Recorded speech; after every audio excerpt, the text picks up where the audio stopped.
नमस्कार मित्रों, इस समय हम हरदा ज़िले की मगरदा ग्राम पंचायत में हैं और यहाँ पर 2020 में जो गौशाला बनाई गई है उसी गौशाला में हम हैं और गौशाला संचालक समिति में जो सरपंच हैं उनसे बात करने जा रहे हैं।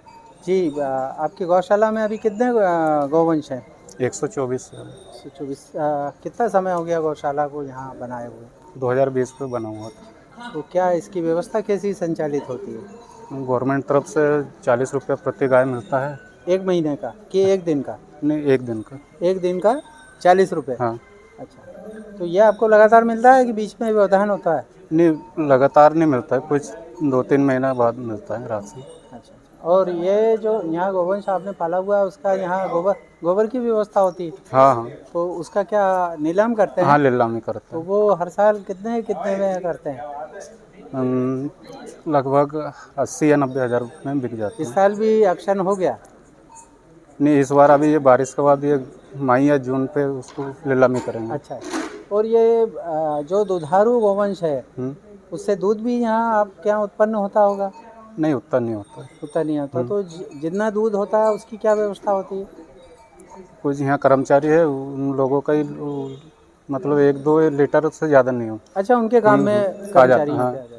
अच्छा, कर्मचारियों की जो तनख्वाह वगैरह है वो भी शासन की ओर से मिलती है? शासन की ओर से नहीं। फिर उनकी व्यवस्था कैसी करते हैं आप लोग? हम लोग मनरेगा या कुछ पंचायत द्वारा भी कर रहे हैं। अच्छा, उस पर व्यवस्था हो जाती है। अच्छा, और गौशाला के जो संचालक हैं उनके लिए क्या संदेश देना चाहते हैं? गौशाला के संचालक को लिए संदेश यही है कि अच्छा तरीक़ा से चलाए गौशाला। तो आपको लगातार ये जो है 6वां साल चल रहा है आपका? नहीं, 2020 में आप हाँ है ना? गौशाला का। और क्या व्यवस्था, पानी वगैरह की सब पूरी पर्याप्त यहाँ व्यवस्था हाँ गौवंश पूरा, के लिए? हाँ ट्यूबवेल वो करा हुआ है। अच्छा, बिजली का बिल भी आपका आता होगा? हाँ, पंचायत। तो वो पंचायत से उसका पेमेंट जमा? हाँ, पंचायत। जी, तो आपने देखा ये गौशाला की व्यवस्थाओं के लिए हमने मगरदा ग्राम पंचायत के जो सरपंच हैं जो मुरलीखेड़ा में रहते हैं उनसे ही हमने बात की और गौशाला के संचालन की पूरी जानकारी ली। आपका नाम और बता दीजिए दर्शकों को। नंदलाल ध्रुवे। ये नंदलाल जी हैं और आदिम जाति से आते हैं, लेकिन बहुत अच्छा और व्यवस्थित काम इनका देखा है। आप देख रहे हैं अग्निचक्र लाइव न्यूज़ चैनल। मेरे साथ ग्राउंड ज़ीरो से विष्णु गौर और कैमरामैन के रूप में शेखर लोमारे हैं। धन्यवाद। मंगलवार को जिला स्तरीय गोवर्धन पूजा कार्यक्रम कामधेनु गौशाला मगरधा में संपन्न हुआ। कार्यक्रम में विधायक डॉक्टर रामकिशोर दोगने, पूर्व कृषि मंत्री कमल पटेल, कलेक्टर सिद्धार्थ जैन, जिला पंचायत अध्यक्ष गजेंद्र शाह, जिला पंचायत उपाध्यक्ष दर्शन सिंह गहलोत, कृषि समिति के सभापति ललित पटेल, जिला पंचायत की मुख्य कार्यपालन अधिकारी श्रीमती अंजलि जोसेफ, जोनाथन, जनपद उपाध्यक्ष हरदा गौरशंकर शर्मा, सरपंच मगरधा नंदलाल ध्रुवे, उप संचालक पशु चिकित्सा अजय रामटेके सहित अन्य अधिकारी जनप्रतिनिधि मौजूद थे। कार्यक्रम का शुभारंभ भगवान कृष्ण की प्रतिमा पर माल्यार्पण कर दीप प्रज्वलित कर किया गया। इस अवसर पर अतिथियों द्वारा गौ माता का विधिवत पूजन भी किया गया। उन्होंने गायों को स्नेह पूर्वक दुलारा और उन्हें गुड़ एवं मिष्ठान इत्यादि खिलाया। कार्यक्रम में गौशालाओं में कार्यरत गौ सेवकों और गौ प्रेमियों का शॉल और श्रीफल भेंट कर सम्मान किया गया। विधायक रामकिशोर दोगने ने इस अवसर पर अपने संबोधन में कहा कि हम बचपन में मां का दूध केवल 2-3 वर्षों तक ही पीते हैं, जबकि गाय माता का दूध हम जीवन भर पीते हैं। अतः हमारे जीवन में मां से बड़ा स्थान गौ माता का होना चाहिए। उन्होंने कहा कि जन्म देने वाली 3 लोगों को माता कहा गया है और उनको माता क्यों कहा गया? एक माँ वो जो हमको जन्म देती है इसलिए उनको माता कहा गया है। दूसरी धरती माता जो अन्न पैदा करती है इसलिए हमारा तिलक लगाया गया है। और गौ माता जिनका जीवन भर हम दूध पीते हैं, हमारी माँ से बनी है गौ माता। माँ का दूध के 9 महीने पीते हैं और बड़े होते हैं, साल भर पीते हैं और बड़े होते हैं, पर गौ माता का दूध हम पूरे जीवन भर पीते हैं। उन्होंने कहा हम सब जागेंगे तभी गौ माता की रक्षा हो सकेगी। पूर्व मंत्री कमल पटेल ने इस अवसर पर संबोधित करते हुए कहा कि सड़कों पर विचरण करने वाले निराश्रित गौवंश के संरक्षण के लिए हम सभी को मिलकर प्रयास करना चाहिए। उन्होंने कहा ये कार्य केवल शासकीय प्रयासों से ही संभव नहीं, इसके लिए सभी नागरिकों की भागीदारी जरूरी है। उन्होंने कहा कि गाय माता में 33 करोड़ देवी देवताओं का वास होता है। गाय माता में दूध, गोबर, गौमूत्र सहित बहुत कुछ देती है। जिला पंचायत अध्यक्ष गजेंद्र शाह ने इस अवसर पर अपने संबोधन में कहा, गायों के संरक्षण के लिए जन जागरूकता लाने के उद्देश्य से प्रदेश सरकार ने गोवर्धन पूजा कार्यक्रम आयोजित करने का निर्णय लिया है। उन्होंने कहा, दीपावली के दूसरे दिन गोवर्धन पूजा की परंपरा काफी प्राचीन है। गोवर्धन एवं गाय की पूजा प्रतीक के रूप में होती है। करने के पश्चात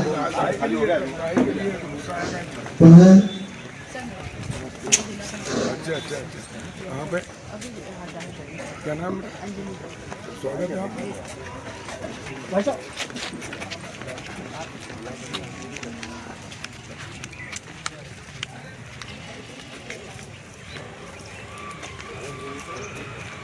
आज के इस कार्यक्रम में हमने गायों के सम्मान में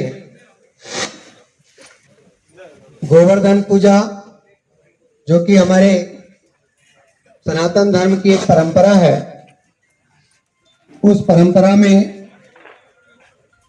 हम प्रतिवर्ष और यहाँ उपस्थित अतिथि के रूप में हमारे जिला पंचायत के अध्यक्ष आदरणीय गजेंद्र शाह जी, उपाध्यक्ष दर्शन सिंह जी गहलोत जी और पूर्व मंत्री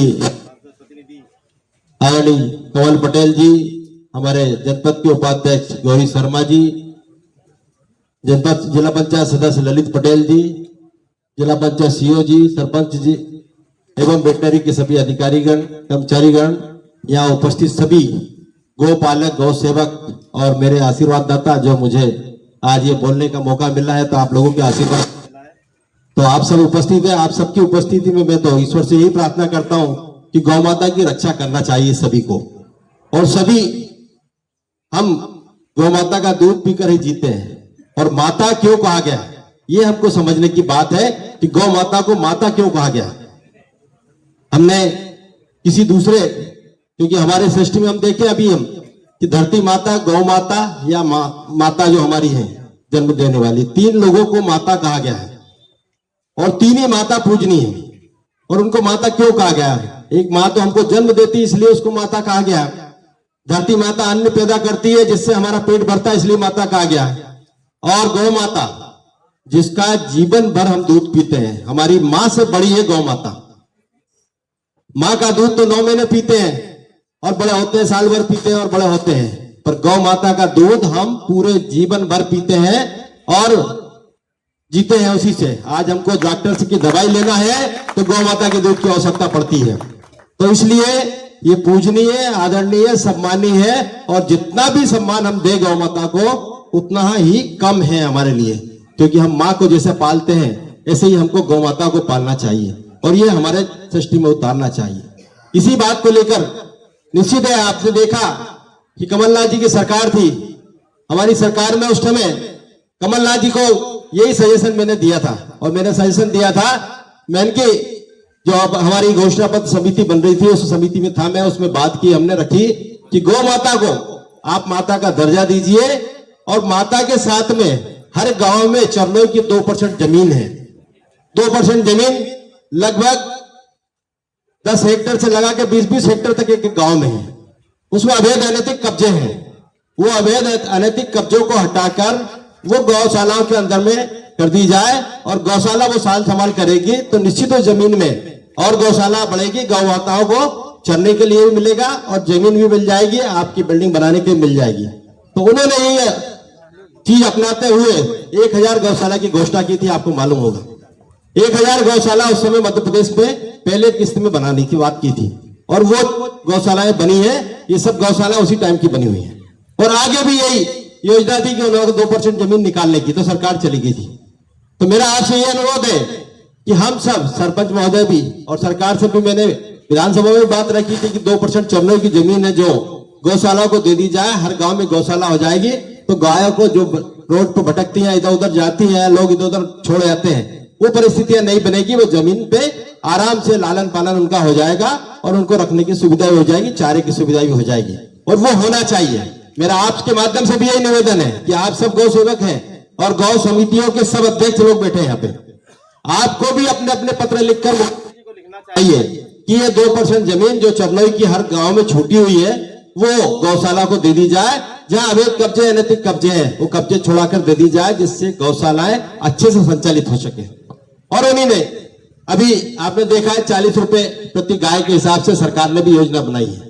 तो निश्चित है जब योजना अच्छी है 40 रुपए के हिसाब से थोड़ा बहुत हमारा काम चल जाएगा।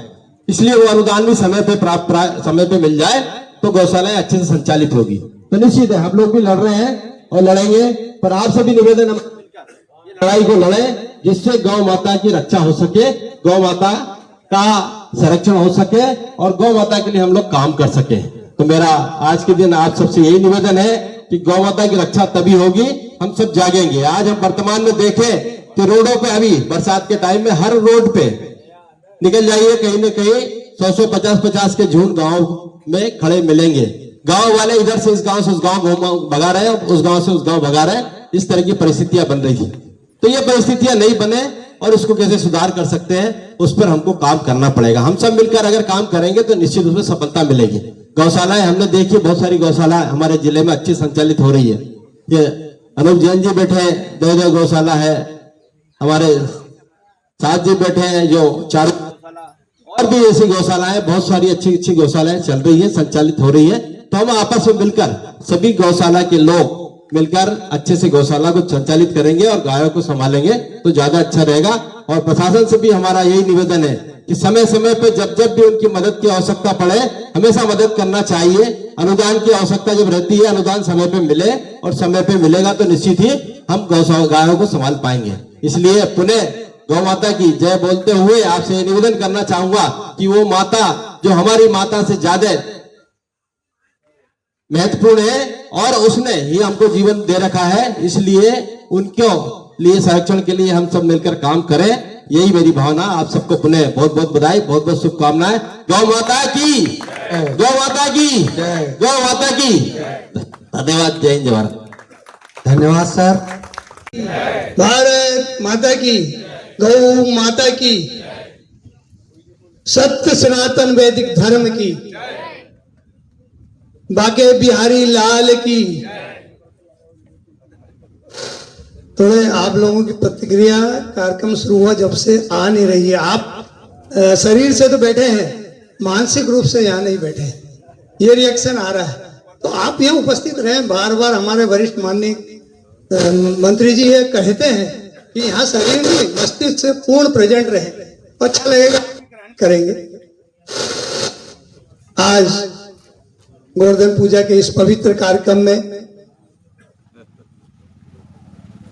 इस क्षेत्र के लिए नहीं पूरे राष्ट्र के लिए जिन्होंने सौगातें दी है और हर गांव में मिली है, जो 2008 में मसन गांव और भाट परेड ऐसे योजना शुरू हुई थी, वो योजना मोदी जी जब दिल्ली में प्रधानमंत्री बने स्वामित्व योजना के रूप में पूरे देश में उसको लागू किया। जोरदार ताली बजाओ। हमारे क्षेत्र की नेता की योजना को पूरे राष्ट्र में लागू किया और हमारे घर मकान की वैल्यू शहर के मकान के बराबर हो गई। बहुत सी बातें हैं विकास के बारे में, भाई साहब की बात करने में समय लगेगा। एक और बात बता दूं आपको, किसान की फसल होती थी सोयाबीन, उसको जब इल्ली खा जाती थी उसका कोई मुआवजा पैसा उसको आपदा माना ही नहीं जाता था। तत्कालीन मुख्यमंत्री माननीय बाबूलाल जी गौर बालागांव आए थे, मंडल जी बैठे हैं, तब हमने देखा हमारे नेता कमल जी पटेल ने जिद करके, जैसे शिवराज जी करते हैं, कहते हैं ना, लड़के हाथ ऊंचा करवाया कि इल्ली प्राकृतिक आपदा और पूरे भारत में लागू हुई। ताली बजाओ, इसमें भी पूरे भारत को लाभ मिल रहा है, हर किसान को कोने कोने में लाभ मिल रहा। इसे विकास पुरुष हम सबके मार्गदर्शक माननीय कमल जी पटेल साहब, क्षेत्र के विधायक दोगने जी, मेरे बड़े भाई जिला पंचायत अध्यक्ष गजेंद्र शाह जी, मेरे साथी कृषि समिति अध्यक्ष ललित पटेल जी, हमारी जिला पंचायत की अभी नया पदभार ग्रहण किया सीओ मैडम, जनपद उपाध्यक्ष गौरी भाई, मंडल अध्यक्ष नरेंद्र जी और यहाँ गौ भक्त जो सभी बैठे हैं, इनको मैं प्रणाम करते हुए, सभी उपस्थित जनों को प्रणाम करते हुए मातृशक्ति को प्रणाम करता हूं। बंधुओं, आज के विषय से संबंधित बात करते हैं, अपन राजनीति की बात नहीं करते। जैसा सर ने बोला और संचालक महोदय बार बार बोल रहे हैं, हमारे सनातन धर्म की यह अनूठी परंपराएं विज्ञान से जुड़ी हुई है। आज का विज्ञान वो स्वीकार करने लगा है जो हमारे सनातन धर्म की परंपरा वर्षों करोड़ों वर्ष से जो चली आ रही है, आज विज्ञान उसको मानने लगा और विज्ञान उसको सही साबित कर रहा है। कुछ लोगों के सिर पे तिलक लगा, मेरे सिर पे तिलक लगा है। हम समझते थे भक्त है इसलिए लगा दिए तिलक। ये बात नहीं है। ये तिलक लगाने का भी वैज्ञानिक अर्थ है। अभी हमने दीपक जलाया, दीपक जलाने का भी एक वैज्ञानिक अर्थ है। पश्चिम को आज पता लगा, हमारे ऋषि मुनियों और हमारे पुरखों को वर्षों करोड़ों वर्ष पहले पता था। ऐसा पवित्र सनातन धर्म जो आज भारत में जिसको चुनौतियां मिल रही है, कुछ राजनीतिक दल अपनी रोटी सेकने के लिए इस सनातन धर्म को बार बार लांछित करने का प्रयास कर रहे हैं। अभी अभी सोशल मीडिया में आपने देखा, एक प्रदेश के मुख्यमंत्री कह रहे हैं कि सनातन धर्म का बहिष्कार करो, सनातनियों से बचो। तो बताओ इस माहौल में हमारी भारत माता कैसे जिएगी, हमारी भारत माता कैसे आगे बढ़ेगी? हम सबको राजनीति से अलग हटके हमारे सनातन धर्म के लिए, हमारी परंपराओं के लिए, हमारे अनूठे कार्यक्रमों के लिए जो विज्ञान सम्मत है, मानव जीवन में उपयोगी है, हर मानव को स्वस्थ रखने के लिए, निरोगी रखने के लिए जरूरी है, ऐसे ही ये कार्यक्रम आज है। इनको हमारे परिवार में अब सरकार चालू कर रही है, परंतु हमारे परिवार में घर घर अब देख रहे हैं नवयुवक इससे दूर हटता जा रहा है, उसकी रुचि कम हो रही है। हमको हमारे घर में हमारे बेटे को, हमारी बेटी को उससे जोड़ना पड़ेगा, क्योंकि ये हमारी मानव समाज के कल्याण के लिए, स्वास्थ्य के लिए जरूरी है, इस विश्व के वातावरण के लिए जरूरी है। सनातन धर्म की परंपराएं, अगर एक घी का दीपक घर में जलता है तो घर का वातावरण नहीं शुद्ध होता, इससे पूरी प्रकृति शुद्ध होती है। और प्रकृति के ऊपर जो ओजोन परत है, आज जितना दूषित वातावरण हो गया है, जितना प्लास्टिक का धुआं और अन्य प्रकार का दूषित वातावरण बन रहा है, वो ओजोन परत जो हमारे मानव जीवन के लिए बहुत जरूरी है, हमारे पुरखों और हमारे ऋषि मुनियों को पता था कि ओजोन परत को कैसे बचाया जाए।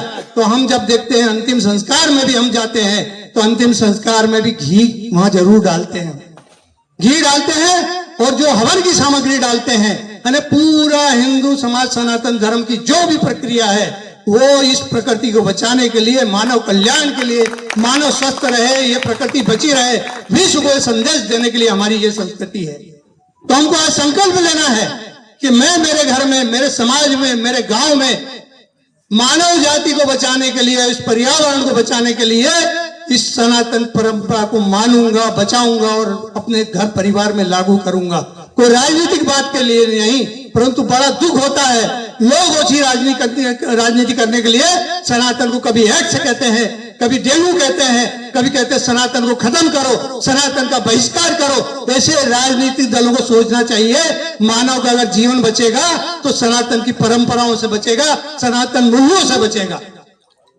विषय बहुत है, परंतु मंच अभी बहुत भरा पूरा है। मैं इतनी बातों को ऐसा समझता हूं कि आप सबने उस विषय को और मेरे भाव को समझ लिया होगा, और मैं आशा करता हूं हम सब यहां से एक दृढ़ संकल्प लेके जाएंगे कि हम सनातन धर्म, जो कि कोई एक धर्म नहीं, एक विज्ञान है, जो पूरी मानव जाति को बचाने वाला सनातन धर्म है, जो प्रकृति को बचाने वाला मानव धर्म है, सनातन धर्म है, इसके लिए हम अपने आग्रही बनेंगे, अग्रसर बनेंगे, आगे रह के कोई शर्म नहीं करेंगे, समाज में जाएंगे।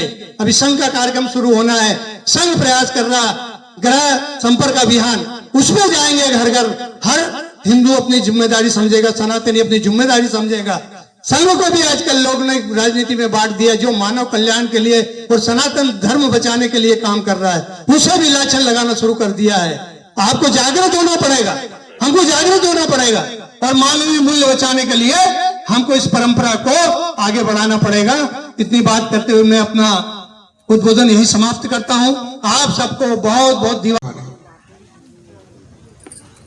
और हमारा सौभाग्य है कि हम इस भारत भूमि, जो पुण्य भूमि है, जहां देवी देवता भी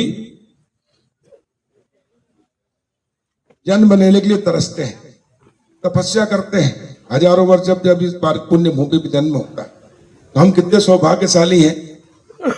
या हमारा पूर्व जन्म कितना अच्छा रहा होगा, कितने पुण्य किए होंगे कि हम भारत भूमि में पैदा हुए।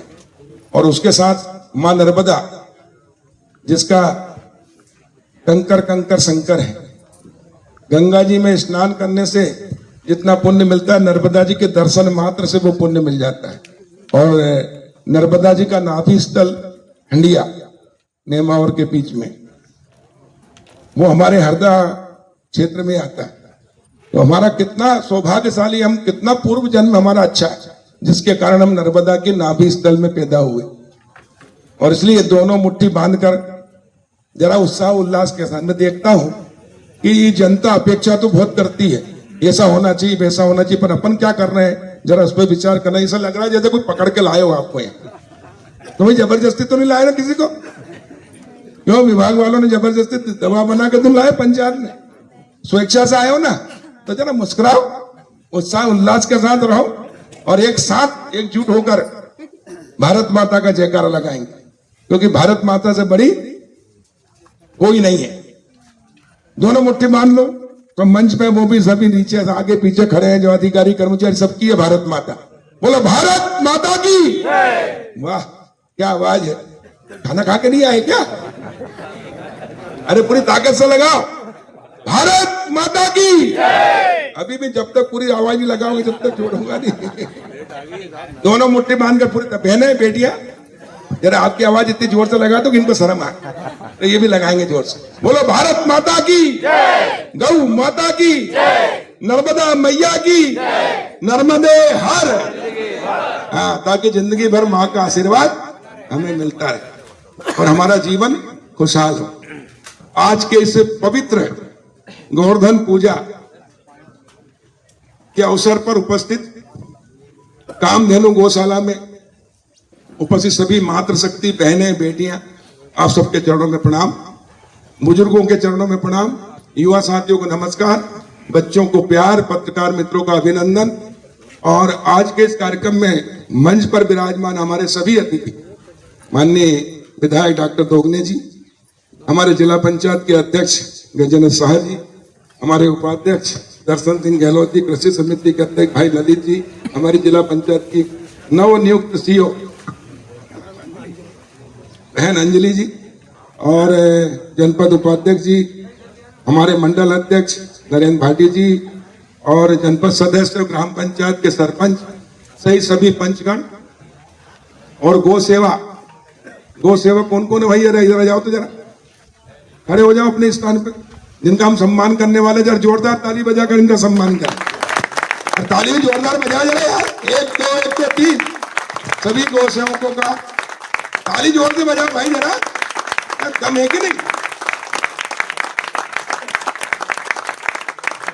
देखिए, अच्छे कार्य करने वालों का सम्मान, स्वागत, अभिनंदन और गलत कर्म करने वालों का बहिष्कार, उपेक्षा नहीं करेंगे तब तक व्यवस्था सुधरने वाले नहीं। इस देश का दुर्भाग्य रहा कि हम अच्छे काम करने वालों की प्रशंसा करने में भी कंजूसी करते हैं, उनका सम्मान करने में भी कंजूसी करते हैं,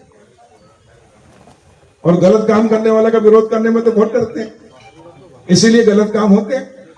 और अच्छे काम करने वालों को प्रोत्साहन नहीं करोगे तो धीरे धीरे वो भी बंद कर देगा, करेगा कि नहीं करेगा? और इसलिए सरकार ने,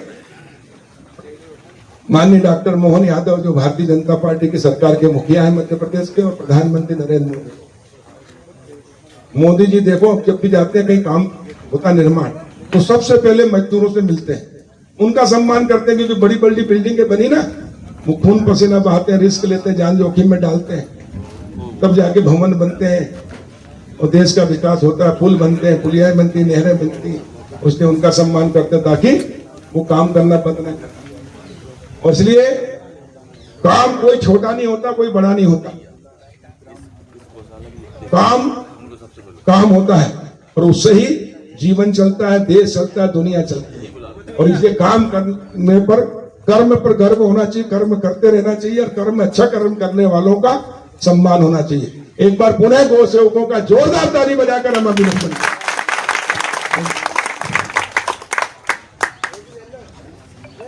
आपको सभी वक्ताओं ने अच्छी अच्छी बातें कही, मैं ज्यादा भाषण नहीं दे रहा, मैं तो आपसे चर्चा करूं। आजादी, भारत को आजाद हुए 75-76 साल, 77वां साल। भारत के संविधान में एक शब्द जोड़ा गया, धर्मनिरपेक्ष। और उसका अर्थ गलत समझाएगा। हमको धर्म से कोई लेना देना नहीं है। क्या बताओ, जहां धर्म नहीं है वहां क्या होगा? है? हाँ, जहां धर्म नहीं है तो बताओ धर्म के बगैर कोई जी सकता है?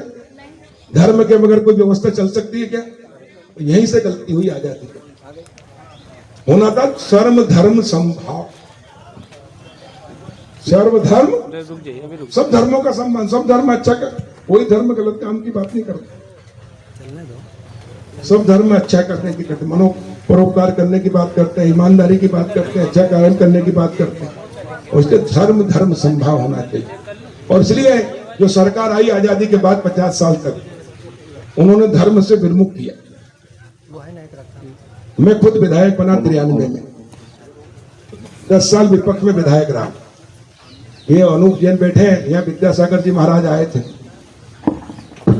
आचार्य श्री विद्यासागर और चतुर्मास किया था नेमावर में। उनको घुमा देना मुझे उन्होंने मंच पर बुला कर नाम लेके कहा, कमल तुम विधानसभा के अंदर एक अशासकीय संकल्प लेके आओ जिसमें मांस निर्यात पर प्रतिबंध लगना चाहिए। मैंने कहा गुरुदेव बिल्कुल लेके आऊंगा, लेकिन उसमें लॉटरी सिस्टम से निकलता है, अगर लॉटरी में निकल गया तो मैं लगा दूंगा। मैंने कहा आपका आशीर्वाद? तो उन्होंने कहा मेरा आशीर्वाद है। मैं विधानसभा पहुंचा, विधानसभा का सत्र शुरू हुआ, मैंने मांस निर्यात पर प्रतिबंध लगाने का प्रस्ताव रखा, अशासकीय संकल्प दिया, लॉटरी में वो आ गया और पास हो गया। मैंने कहा गौ माता की हत्या पर भी प्रतिबंध लगना चाहिए, उसके लिए भी विधानसभा में हमने प्रस्ताव लाया, अशासकीय संकल्प, वो भी लॉटरी में आ गया। मेरे साथ और भी विधायक थे, उसमें कुछ कांग्रेस के विधायक भी थे और बाकी भाजपा के विधायक थे। कांग्रेस के थे सुनील जैन एकमात्र विधायक जिन्होंने लगाया था गौ हत्या पर प्रतिबंध, उनको भी आचार्य श्री ने निर्देश दिए थे। दिग्विजय सिंह जी मुख्यमंत्री थे, विधानसभा में प्रस्ताव आया, हमने प्रस्ताव रखा, स्वीकार कर लिया सरकार ने, विधानसभा अध्यक्ष ने, और उसमें बहस हुई। सब विधायकों ने, मैंने भी अपना पक्ष रखा, बाकी ने भी रखा। कांग्रेस के विधायक ने भी बहुत अच्छा भाषण दिया कि गाय हमारी माँ है, 33 करोड़ देवी देवता का वास होता है, गाय पे हत्या पर प्रतिबंध लगना चाहिए।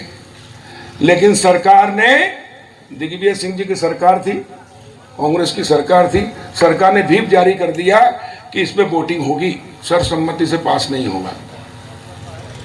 और वोटिंग हुई, और वोटिंग के अंदर चूंकि हम विपक्ष में थे, हमारे विधायक कम थे, इसलिए वोटिंग में वो प्रस्ताव गिर गया और वो पास नहीं हुआ। ये दुर्भाग्य देश।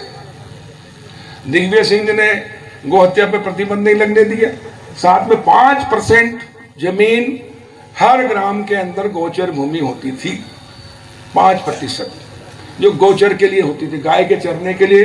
पहले गुठान होती थी, तालाब होते थे, तलैया होती थी, ताकि दिन भर वो चर के दोपहर में आराम करें। अपन भी भोजन के बाद 2 घंटे सोते कि नहीं सोते, उनके लिए भी आराम करने के लिए गुठान कहते थे। लेकिन सब कब्जे कर लिए और कोई बात नहीं। और उसके बाद 5%, और आपने देखा होगा कि उस समय पट्टे बांटे गए, और पट्टे बांटने में कितना भ्रष्टाचार हुआ था पूरे प्रदेश में, कि जमीन पर कब्जा किसी का, जम पट्टा किसी को दे दिया, जब वो कब्जा लेने गए तो कुल्हाड़ी लेकर सामने वाले ने, एक सरपंच की गर्दनी काट दी थी सोनकच्छ के अंदर। पूरे प्रदेश के अंदर हाहाकार मचा था, कितनी हत्याएं, कितने झगड़े थे। गोचर भूमि तक तो वोट की राजनीति के कारण दे दी गई। जो 2% जमीन बची उसमें भी लोगों के कत्ल। अभी मैंने कलेक्टर से कहा, मुख्यमंत्री मोहन यादव जी ने कहा पूरे मध्य प्रदेश से हम अतिक्रमण मुक्त मध्य प्रदेश बनाए। मैंने भी संकल्प लिया है, मेरा गांव मेरा तीर्थ अभियान शुरू कर रहा हूं। मेरा गांव मेरा तीर्थ कब बनेगा? चाहते हो ना मेरा गांव मेरा तीर्थ बने? कोई ऐसा नहीं जो नहीं चाहता। जो चाहते कि मेरा गांव मेरा तीर्थ बने, हाथ ऊपर करो। सभी चाहते हैं ना। तो तीर्थ कब बनेगा? जब गांव में सामाजिक समरसता होगी, जातिवाद से ऊपर उठना पड़ेगा। आज देश का दुर्भाग्य है कि जातिवाद बहुत चरम सीमा पे है। पहले भी हम गुलाम रहे, 200 साल अंग्रेजों के, 1100 साल मुगलों, मुसलमान, और कितने अत्याचार हमारी बहू बेटियों पे, माताओं, हर आदमी पे हुए, सब जानते हैं। वो इसलिए हुए थे कि हम जातियों में बटे हुए थे, क्षेत्र में बटे थे, भाषा में बटे थे। वही स्थिति आज है, इसलिए हमको सामाजिक समरसता रखना। हम सब भारत माँ के लाल, भेदभाव का कहा सवाल। हम तो ये मानते हैं जो भारत में चाहे वो जो आयोजन किया गया है, जितने भी हमारे गौशाला हैं, 34 गौशाला हमारे जिले के अंदर हैं, और उसके अलावा भी हमारे प्राइवेट संस्थाओं में भी गौशाला हैं जो सार्वजनिक हैं। ऐसे सब मिला के गौशालाओं में आज के दिन गोवर्धन पूजन का आयोजन किया जाता है। हमारे माननीय मुख्यमंत्री जी ने जो 2 वर्षों से ये आज प्रारंभ किया है, सभी यहाँ पर हमारे जितनी जिले के अंदर गौशाला है, सभी के सरपंच है, वहाँ के उपस्थित, वहाँ के जो भी अध्यक्ष हो, या समिति का गठन हुआ हो, या सचिव महोदय हो,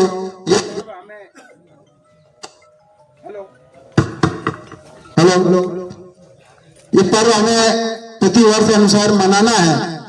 और गौशाला जो हमारा एक मॉडल है, गौशाला जो गौओं की हमको सेवा करना है, कि गौशाला जो खोली गई है, जो संचालित की गई है गौशाला पूरे जिले के अंदर, मैं वहां जो भी प्रतिनिधित्व कर रहे हैं, या सरपंच महोदय हो वहां पर, या गांव की कोई समितियां बनाई गई हो, चाहे वहां के सचिव महोदय हो, और मैं ये देख रहा हूं कि गौ एक ये नहीं है कि गौशाला खोल दी और गौओं को कोण दिया या गौओं को छोड़ दिया। गौ हमारी रोडों पर जो चल रही है, फिरती हैं, उन्हें हम सुरक्षित हमारे गौशालाओं में हम ले जाएं, क्योंकि ये चीज एक परंपरा है, चली आ रही है कि कुछ लोग दूध खाते हैं और गौ को रोडों पर छोड़ देते हैं, और गौओं की दुर्घटनाएं भी होती हैं। निश्चित हम जो चाहते हैं कि हम उसके प्रति, जो हम एक हिंदू हैं और हिंदू के प्रति हमारा एक कर्तव्य होता है कि हम गौ, अभी जैसे आपको हमारे ललित जी ने बताया थे, गौ माता, वो हमारी माता है। हम माता को, गौ को माता के रूप में मानते हैं, और 33 करोड़ देवी देवताओं का वास है। इसलिए मैं आप लोगों से एक यही कहना चाहता हूं कि क्योंकि कार्यक्रम अभी बहुत लंबा है, स्वागत भी करना है, समय ज्यादा होने वाला है, वक्ताओं ने जो बताया उसकी जानकारी आपको दी है।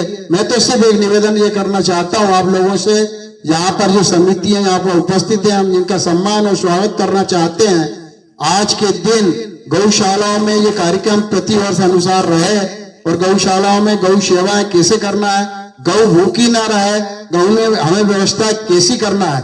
मैं वहां के जो सरपंच है, सचिव महोदय हैं, निश्चित शासन जो रजिस्ट्रेशन करा रहे हैं, उनको तो गौ के प्रति जो राशि उन्हें निर्धारित मिलेगी वो तो आएगी, पर उतनी सी राशि में हम लोगों को गौ की सेवा करने में बहुत तकलीफें होती हैं। मैंने अभी देखा गौशालाओं में कुछ व्यवस्थाओं के अनुरूप भी मैं गौशालाओं का निरीक्षण कर रहा था, तो कुछ गाँवों में माननीय कलेक्टर महोदय ने उठाया, हरदा से कुछ 140 गौ माताओं को गौशाला में भेज दी है, जैसे गोमगांव भेज दिया। वहां गौशाला में कोई भूषा नहीं था, कोई व्यवस्था नहीं है, कुछ भी नहीं है। मैंने माननीय कलेक्टर साहब से भी कहा, मैंने कहा आप गौ माताओं को भेज देते हो, पर गौ वहां भूखी मर रही है। वहां के लोग कहते भैया यहाँ तो गौ भूखी मरती है। तो ऐसी बहुत सी ग्राम पंचायत की गौशाला है जो वास्तव में वहां पर ऐसी व्यवस्था नहीं है। वहां के मैं जनप्रतिनिधियों से कहना चाहता हूँ, जो भी जनप्रतिनिधि है, चाहे विधायक से लेकर और पंच तक, नीचे तक के जनप्रतिनिधि, उस व्यवस्थाओं को भी देखें, गांव का सहयोग करवा के वहां भूसे की चारे की व्यवस्थाएं करवाएं। कैसा हमें गौशालाओं में गौ माता हमारी रहे, उनकी व्यवस्थाएं हमको ठीक ढंग से देखना है। वहां के सचिवों को भी ये जानकारी करना है कि हम गौ की सेवा किस प्रकार का करें। वहां का जो जनप्रतिनिधि है, सरपंच है, उसको एक विशेष गौ सेवा करने का उसको 5 वर्ष का एक मौका मिला है कि हम कम से कम गौ की सेवा करें। मैंने बहुत से गौशाला में ऐसे सरपंचों को भी देखा हूं जो पति और पत्नी दोनों मिलकर गौशाला की सेवा कर रहा है। जैसे मैंने देखा हसनपुरा में, वहां का सरपंच और वहां की उसकी पत्नी, वो पत्नी तो सरपंच है और पति दोनों जने बेचारे गऊ वहां पे झाड़ू लगाते हैं और गोबर उठाते हैं। ये मैंने देखा उनको सेवा करने का है। तो बहुत मैं उनको धन्यवाद देना चाहता हूं, क्योंकि उन्होंने इस बात को सोचा है कि हम किस प्रकार का हम काम करें। तो मेरा आप लोगों से यही निवेदन है, क्योंकि मैं आपसे निवेदन ही कर सकता हूं, आदेश का कोई आदेश तो दे नहीं सकता। मैं आप लोग, मेरे बड़े भाई भी हैं, छोटे भाई भी हैं, सब लोग हैं, हम सबको मिलकर गौशाला की हम कैसी सेवा करें।